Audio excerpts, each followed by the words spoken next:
In this section, we're going to start to solve some simple linear equations. What we're going to use is called the addition property. Now, equations, when you think about them, are kind of like balances. If you can visualize a balance here. If I have my balance is exactly equal, if I put something on one side to make it a little heavier, what I have to do is add something to the other side, so I always end up balanced here. That's the whole key to solving equations. If you can keep that in mind, you should have no difficulty. Now, let's look at our first equation. We're going to solve x plus 0.3 equals 1.2. Again, when solving an equation, we want to isolate the variable, or in other words, we want to get the variable on one side of the equation all by itself. Now, what the addition principle tells us is as follows. I can add whatever I want to an equation as long as I add it to both sides of that equation. Now, what should I add to this equation to isolate my variable? Well, right now I see I have a plus 0.3 on the left-hand side. If I could get rid of that, then I would have solved for x. So the way to get rid of a positive 0.3 is to add a negative 0.3. So I'm going to subtract 0.3 from this left side of the equation. By the left side of the equation, I mean to the left of the equal sign. So this is the left side of the equation. The numbers to the right side of the equal sign are referred to as the right side of the equation. Now, the addition principle tells me this: I can add whatever I want, as long as if I add it to the left-hand side, I better do the same to the right. So since I added negative 0.3 to the left-hand side of the equal sign, I better do the same to the right. Now when I do, and I add these up, notice on the left-hand side of the equation, I'm going to only have an x because 0.3 and a negative 0.3 give me a total of 0. Bring down my equal sign, and now I have 1.2 minus 0.3, which equals 0.9. Now, one thing nice about solving these basic equations is if you want to check to make sure you're correct, just take the x value that you calculated, in this case it's 0.9, substitute it back into the original equation for x, and ask yourself, do you have a true statement? So in this case, is 0.9 plus 0.3 equal to 1.2? Well, sure enough it does, so our solution checks. Let's take a look at our second example. Here we have 17 equals x minus 5. Again, the goal in equation solving is isolating the variable. That means getting it on one side of the equation all by itself. I see the x has negative 5 with it. Now also, let me mention one thing. In this first equation, we got x to be on the left-hand side by itself. On this one, it looks like if we add 5 to the right-hand side of the equation, x is going to be on the right-hand side of the equation all by itself. And that's okay. It doesn't matter which side x ends up on, as long as it's isolated at the end. So here we go. We just said that since we have x minus 5, to get rid of the minus 5, we're going to add 5. Now if I add 5 to the right-hand side of this equation, I want to do the exact same thing on the other side of the equation to keep my equation balanced. So I'm going to add 5 on the left-hand side.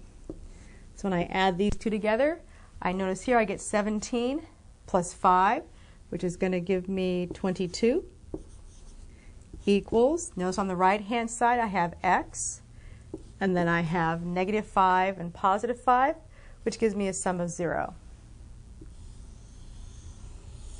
So there we have it, x is equal to 22.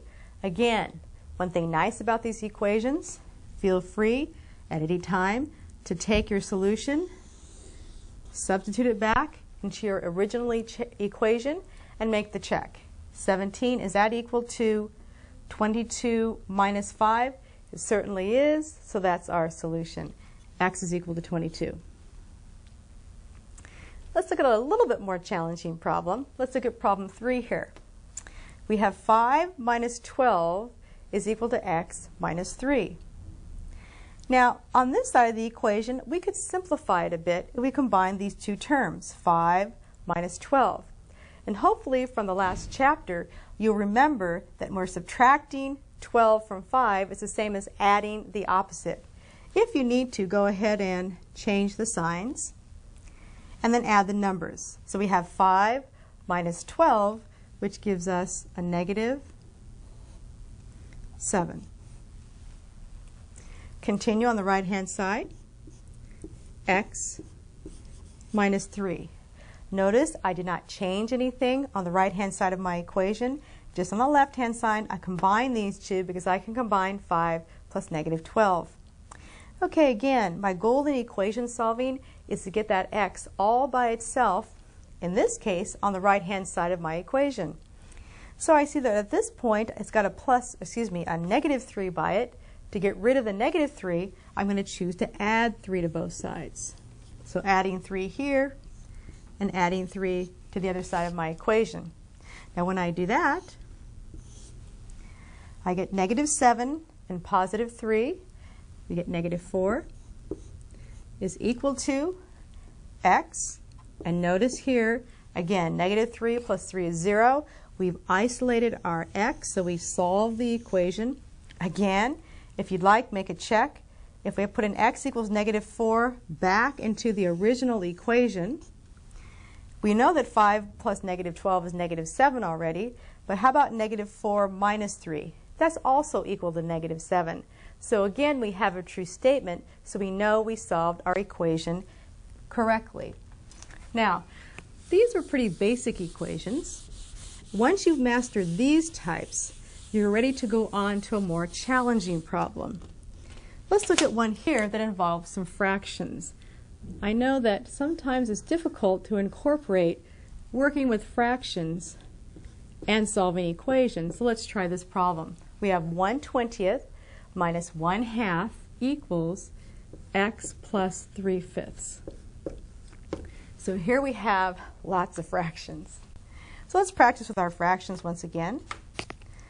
Let's see, on the left-hand side, notice we have 1/20 minus 1/2. In order to combine or subtract these fractions, remember we need what's called the common denominator. The common denominator between 20 and 2 is 20. So we're going to rewrite each of these fractions over the new denominator 20. 1 over 20 stays the same. But now we have to convert 1/2 to 20s. 2 times what is 20? 2 times 10 is 20. So 1 times 10 is 10. So there's nothing we can do on the right-hand side. We'll leave it as is, x plus 3/5. Now, looking again at my left-hand side, now that we have that nice common denominator, we can combine these fractions. 1 minus 10, how about negative 9? Negative 9/20 is equal to x plus 3/5. Now we're almost there. Got lots of fraction work in this problem, don't we? Here again, we see our x, which we want to isolate. Remember, that's the whole point in solving equations, is to isolate the variable and find out its value. We want to get that x by itself. But right now, do you see that we have the plus 3/5 right next to it? To get rid of that plus 3/5, we're going to subtract 3/5, but remember, whatever we do to one side of the equation, in this case, is the right-hand side of the equation, we're going to do to the other. So we're going to subtract 3/5 here as well. Now here again, look what we have. We have a fraction problem. We've got to find a common denominator to add these two fractions together. Again, well, let's go ahead and finish the right-hand side to make sure that's done. This is the equal sign. On the right-hand side, we have x. 3/5 and negative 3/5, that's our 0. So basically our job to get to our answer, when we're just about there, is to get a common denominator for these two fractions. Let's go ahead and find it. Between 20 and 5, the common denominator is 20. So we'll write that down. Now, fortunately for us, the first one's done for us. We already have a negative 9 there. Now we have to convert 3/5 to something over 20. Remember, we ask ourselves 5 times what is 20? 5 times 4. So 3 times 4 is 12. Don't forget, these were both negative numbers, so we have to carry the negative signs there. Now that we have our common denominators, we're ready to add those two fractions. Are you ready? Negative 9 and negative 12 give us a negative 21. Over the common denominator of 20, I'm just writing it a little bit further to the right so it's closer to the x. So basically that's it. The negative 9/20 plus negative 12/20 is equal to negative 21 over 12. That's the solution for this problem.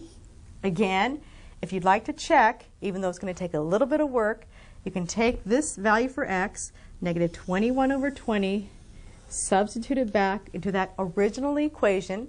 So you're going to have to calculate, and you can do this on your own just for fun.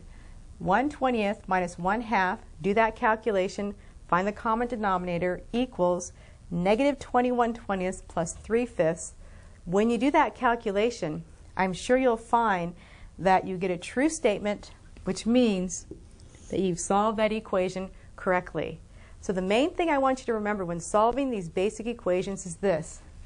Isolate the variable. It doesn't matter which side it ends up on, as long as it's on one side of the equation all by itself.